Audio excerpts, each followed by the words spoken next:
Did you know that for every 1% unemployment goes up, 37,000 people die? With the current rate of unemployment at 6%, according to the Bureau of Labor Statistics, that is around 10 million people without a means of income, and it looks to only getting worse.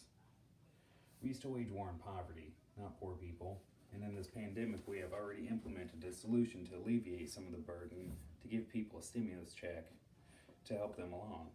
What I'm proposing is a form of universal basic income, a monthly check to the people that need it most. Not just through this virus's reign, but in perpetuity, because death should not be a sentence. Shouldn't be a lifelong illness you have to something to fight through like cancer. I like to help people, maybe to a fault, but it seems like we're only losing sight of what matters in a society. I want to show you how together we can shrink this fat chasm between the haves and the have-nots. By implementing a form of universal basic income already in use in small multiple countries, using this as the template, we can finally win the war on poverty. I'll prove to you that we have issues within our welfare system. Using universal basic income, I'll show you that this can eliminate so much bureaucratic red tape and save money for the taxpayers. Using examples from small scales and foreign locations, I will show you that universal basic income helps with increase in output, employment, labor force participation, prices, wages, and stimulating the economy. I'll prove to you that this system was almost put in place decades ago, and how we can put universal basic income in place today. Let's start with our welfare systems. The job of a social worker is to help people in times of crisis, working with families who are already living with mental and physical disabilities, and to coordinate with healthcare professionals on their behalf. But these social workers can't establish this level of rapport with their clients if they're bogged down in all this paperwork and red tape. For every case handled, the social worker is required to complete approximately 400 forms, which close total to 250 pages. When you multiply that volume by the 40 to 80 cases each worker handles monthly, it equates to a mountain of paperwork. Liquid Personnel, a social work recruitment firm, surveyed more than 600 social workers, and they asked how they divided their time. On average, they reported spending only 15% of their entire work week face-to-face with their clients. Only 15% per week. Imagine if they could be given more time to help people, more time spent helping families cope with an illness or disability, more time to understand and support those who need assistance. Speaking of assistance, let's talk about another welfare system, the SNAP program, or Supplemental Nutritional Assistance Program. This program provides low-income participants with electronic benefits that are used like a debit card to purchase only approved foods from authorized retail sources. Approved foods, which according to the Food and Nutrition Service is your standard foods: fruits, vegetables, meat, poultry, and fish, breads and cereals. Not what is approved are the foods that are hot at the point of sale. So not already cooked and warmed food, which are sometimes cheaper pound for pound than raw chicken, but you can't get it warm. Or any of the already pre-cooked and ready sides. And authorized food stores, which have to meet two of the store's eligibility requirements, one having 3 stocking units of 3 different varieties for each staple food. Staple foods being vegetables and fruit, dairy products, meat, poultry, or fish and breads. Or 2, a store must have more than 50% of its gross retail sales from the sale of staple foods alone. To figure this calculation out, a store only has to first figure out how to find the store's gross total retail sales, then you minus non-food sales, minus heated food sales, minus accessory food sales to find the staple food sales.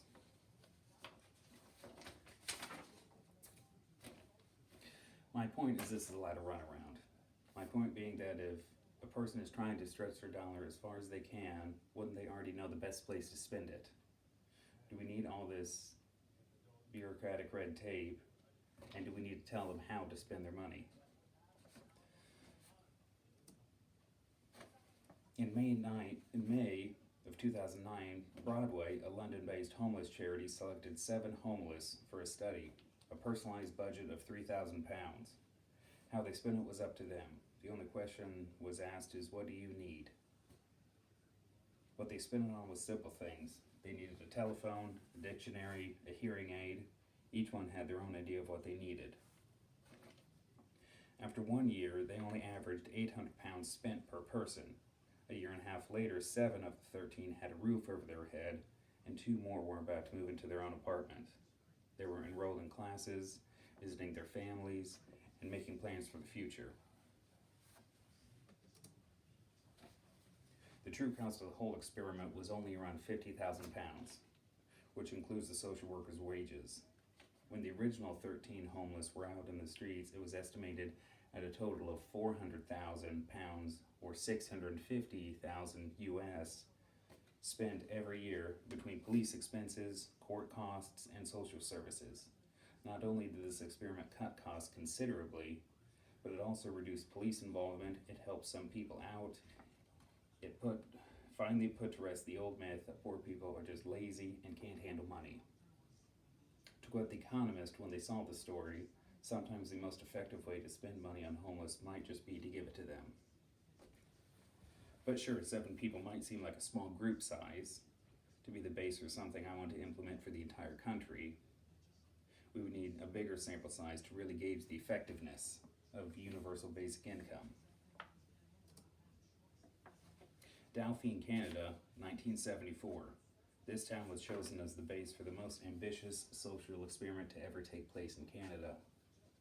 This town of 10,000 was taking part in an experiment called MINCOME, the Manitoba Base Annual Income Experiment, which has been designed by a group of economists who wanted to do something to address rural poverty. The MINCOME experiment lasted 4 years. Within that 4 years, the residents of Dauphin could apply to receive monthly checks to boost their existing income. An average family was guaranteed an annual income of 16,000 Canadian dollars, or roughly 11,700 US.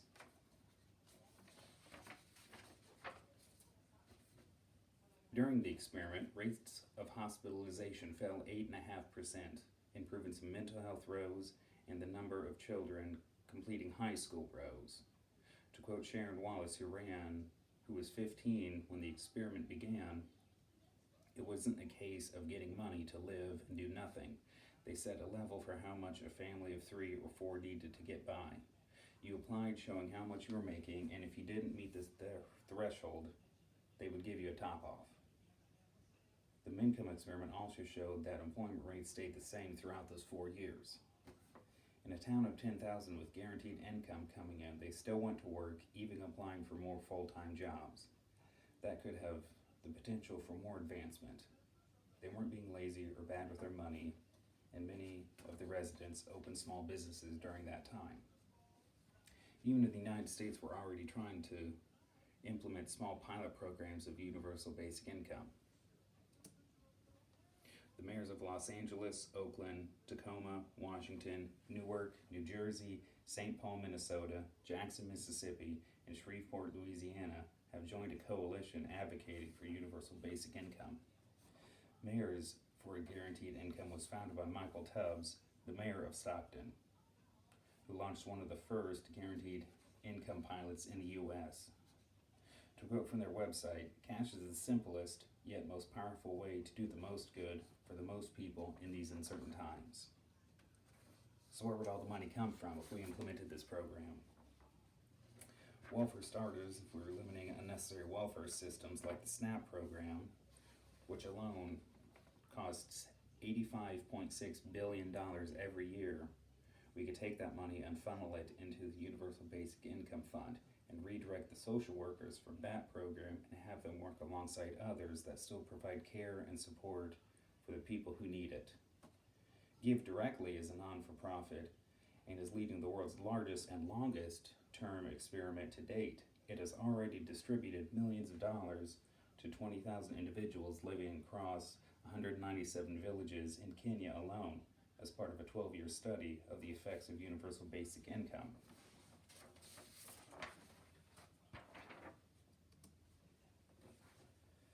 Many economists think universal basic income as an investment in ourselves to substantially grow by 12.56% to 13.1, or about $2.5 trillion by 2025, and increase the percentage of American jobs by 2% and expand labor force by an additional 4.5 million, according to a report by the Roosevelt Institute. Personally, I don't care where the money comes from, as long as it's helping the right people. In summary, today I've explained the universal basic income template that I propose we use. I've explained the issues within our welfare system. I've shown that universal basic income can eliminate the bureaucratic red tape and strain on our social workers. I've shown you some small-scale experiments from a basic form of income to larger scale experiments with universal basic income, as well as coalitions and organizations using basic income across the globe.